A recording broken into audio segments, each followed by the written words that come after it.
Yo, what's up guys, and welcome back to Best in Data YouTube channel. Sama gue Malvin, dan di depan gue sekarang ini adalah sebuah smart monitor yang bisa macam-macam guys. Bisa connect ke Apple, bisa connect ke Samsung, bisa connect ke laptop, bisa connect macam-macam banget. Dan bisa bilang ini adalah kayak smart monitor pertama yang ada di dunia, yaitu dari Samsung dengan kode M7, M7, ukurannya 32 inci, dan kita bakal unboxing di video hari ini. So, yes, langsung aja tanpa basa-basi lagi kita mulai videonya. Let's go.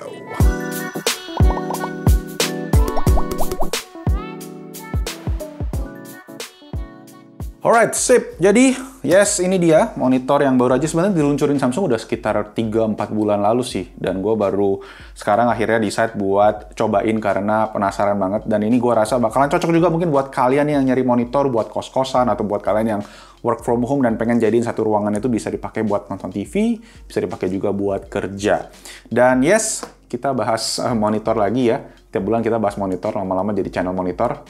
Udah ada ya? Oh ya udah, nggak usah deh, nggak apa-apa. Oke, tetaplah kita bahas gadget-gadget aja. Tapi ini juga menarik banget buat dicobain. So, yes, langsung aja kita lihat. Yes, di sini ada brandingan Samsung. Ini sebenarnya kotaknya enteng banget loh guys. Dan ini kalian bisa lihat untuk fitur-fiturnya. Yes, nah. Bagian samping ini tertulis jelas 32 inci ukurannya M7. Ada juga yang versi Full HD itu 27 inci resolusi, tapi bukan 4K. Yang ini 4K. Dan kalian bisa lihat di bagian bawah nih semuanya resolusinya.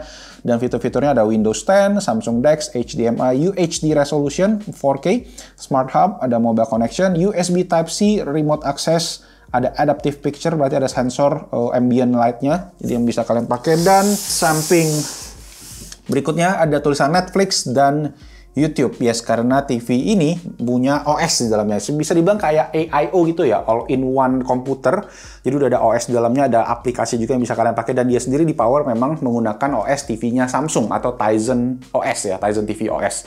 Sip, langsung aja kita buka ke dalam ya. Alright.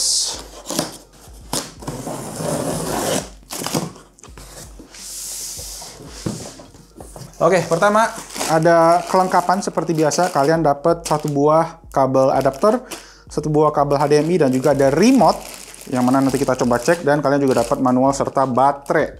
Kemudian ini adalah lehernya, ya kecil banget, pantesan enteng. Dan ini adalah base-nya. Oke, jadi untuk lehernya ini pakai kayak bahan plastik tapi dalamnya campurannya metal karena berasa solid. Plus dia ada sebuah karet nih untuk kabel manajemen, biar kabel manajemennya tetap rapi ya kalian ya di belakang monitor. Terus di sistem ikat kayak gini, which is lebih oke sih ya dibandingin sama yang biasa dipakai sama beberapa brand monitor. Dia pakai model jepit, jadi tiap kali kadang kita mau adjust itu monitornya jatuh, kadang-kadang bisa patah, kadang-kadang hilang. Dan ini kurang lebih standar kalau kalian setup monitor ya. Itu tinggal yang ini kita mesti bautin gitu guys. So ya, sekalian jadi butuh obeng buat instalasi monitor ini. Agak disayangkan ya, kenapa nggak dikasih aja sama Samsungnya atau dibikin yang model bisa diputer gitu. Oke, udah strong sekarang. Barulah kita siap mengeluarkan monitornya. Oke, cukup enteng. Oke. Sip, kita taruh di sini dulu. Oke, jadi tinggal dimasukin aja nih. Klek. Dan baru kita mesti bautin lagi.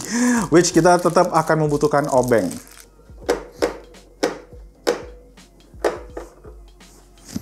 Oke, it's done. Sekarang saatnya kita angkat. Nah. Jadi untuk lehernya tadi, setelah diobeng, kalian bisa dapat satu angle adjustment. Dan model stand-nya sendiri dia model yang kecil begini. Dan kalau kita compare mungkin sama TV ya, rata-rata TV kan dia menggunakan kaki yang kiri kanan nih, yang dua, which is makan tempat. Ini dengan satu buah kaki bisa dibilang ya lumayan oke sih, cuma memang agak sedikit wobble kali ya jadinya ya. Tuh. Sip, ya udah, gua setup dulu aja. Habis ini kita langsung tes monitor Samsung M7 ini. Yeah.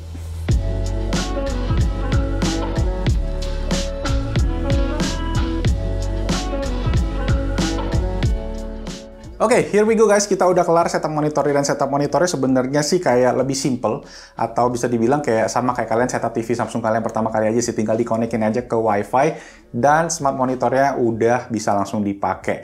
Nah, sekarang kita langsung aja cek ke fitur-fitur yang ada di monitor Samsung M7 ini guys, karena banyak banget fiturnya, dan menurut gua ada 3 sih yang bawa atau faktor utama dari si monitor ini. Yang pertama, kayak kalian bisa lihat sekarang, ini gua lagi terhubung dalam posisi wireless, jadi nggak pakai kabel dengan si Mac-nya. Dan ini gua bisa kontrol nih guys, kalau gua klik ke channel lain misalnya, ada gadget ini di sini, tuh hidup, dan ini gua nggak pakai kabel ya, kalau kalian bisa lihat ya.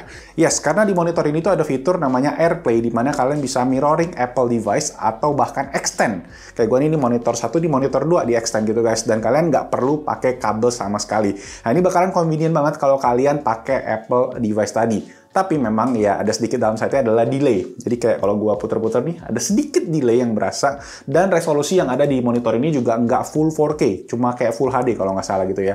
Ini bakal mungkin kalau kalian delay, kalian bisa pakai kabel ke port HDMI-nya, dan yang paling menarik di sini guys adalah hadirnya port USB Type-C yang menurut gua adalah fitur killer dari si monitor ini. Nah, sekarang gue dalam mode USB-C guys, jadi gue colok kabel USB-C ke USB-C yang ada di monitor ini guys, dan di mode USB-C ini kalian bisa ngecas laptop kalian sampai dengan 65 watt sekaligus jadi display port, jadi kalian bisa nampilin juga monitor jadi extended atau mirroring gitu guys.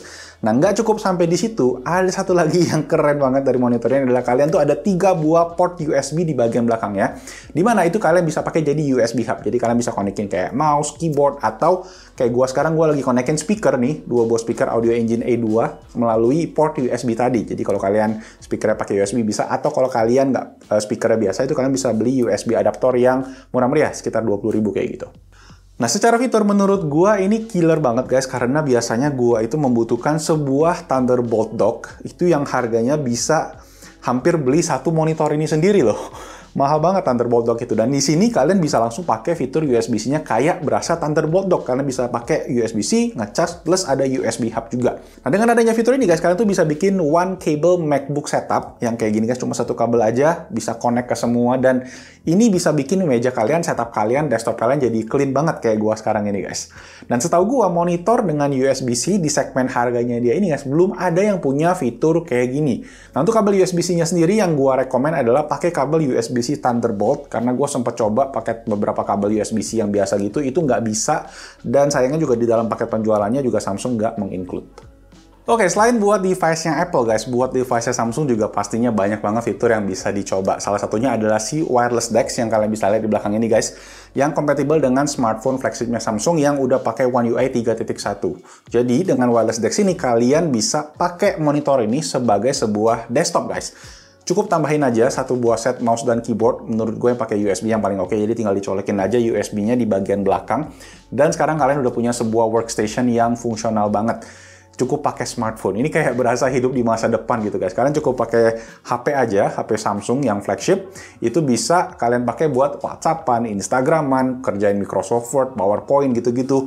Nggak perlu pakai kabel, cukup pakai mouse dan keyboard aja. It works sih, cuma memang gue ngerasain ada delay yang cukup mengganggu, mungkin karena koneksi dari smartphone ke monitornya kan wireless, terus dari keyboard ke mouse, dan mouse-nya itu juga pakai wireless, jadi 2 kali delaynya gitu guys. Oke, terakhir, ini yang ketiga, sebuah gimmick yang menurut gue menarik banget adalah namanya tuh Tap View, dimana kalian bisa kayak tempel aja smartphone Samsung kalian ke bagian logonya ini guys, dan dia akan bisa langsung nongolin playback atau video musik itu yang lagi kalian puter di smartphone ini, langsung otomatis akan dimainkan di monitor Samsung ini. Nah, satu fitur menarik yang katanya juga ada di sini adalah Remote Access Office 365, di mana kalian bisa ngecekin file Microsoft Office langsung di monitor ini guys, tanpa perlu terkoneksi ke laptop ataupun ke smartphone.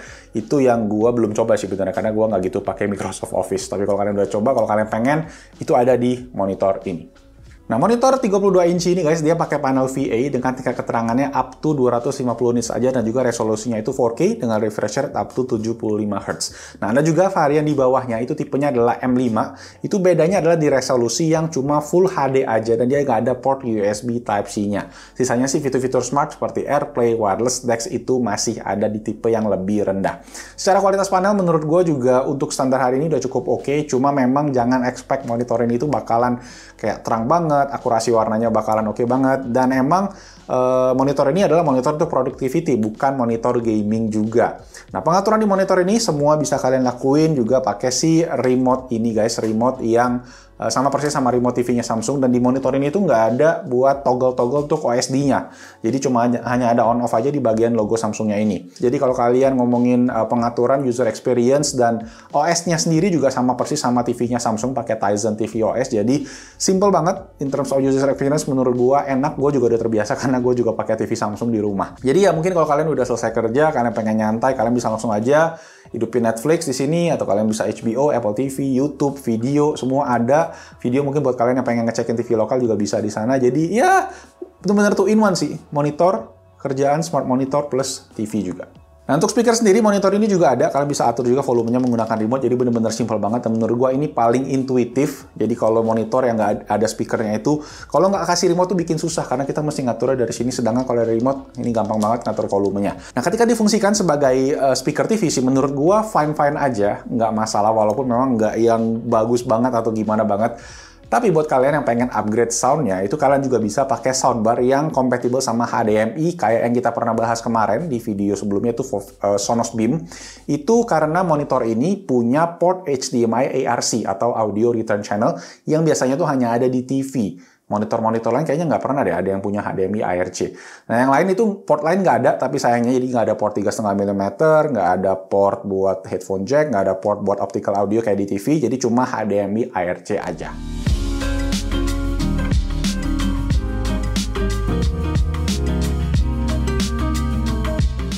Oke, I think that's it. Itu tadi untuk Samsung Smart Monitor M7. Semoga penjelasan fitur-fiturnya tadi lengkap dan juga jelas. Kalau ditanya kesimpulannya, menurut gua sih monitor ini tuh bakalan oke banget buat banyak segmen. Buat kalian yang pakai Mac, iPhone, iPad, itu kalian bisa maksimalin tadi koneksi wireless AirPlay atau pakai USB-C-nya tadi aja untuk one cable setup.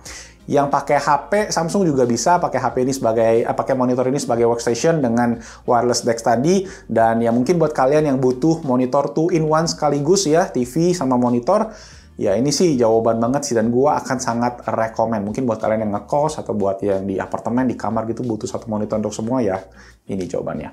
Fiturnya lengkap, pengoperasiannya gampang, dan harganya pun juga tergolong reasonable di harga 5,999 juta rupiah, dan juga udah jual resmi ya oleh Samsung Indonesia. Di pasaran, harga monitor 32 inci resolusi 4K di harga segitu tuh rata-rata masih lebih mahal sih ya, dan bisa dibilang nggak punya fitur lengkap kayak itu. Cuma emang untuk monitor yang harganya udah segitu biasa punya color accuracy yang lebih lengkap, build quality juga lebih oke dibandingkan sama monitor ini. Jadi ya secara produk bisa dibilang in terms of software ini bisa dibilang revolusioner lah. Jadi good job buat Samsung. Oke, segitu aja guys. Thank you semua yang udah nonton. Semoga videonya bermanfaat. Dan kalau kalian suka dengan videonya seperti biasa, bolehlah klik tombol jempol ke atas biar bisa bantu Besti Notek juga videonya semakin banyak. Ini subscribe juga. Dan jangan lupa kalau kalian ada pertanyaan, kritik, saran, atau pendapat kalian tentang monitor ini seperti biasa tulis di kolom comment section di bawah. Segitu aja guys. Nama gue Malvin. Stay safe, stay healthy, and I'll see you guys on my next video. Ciao.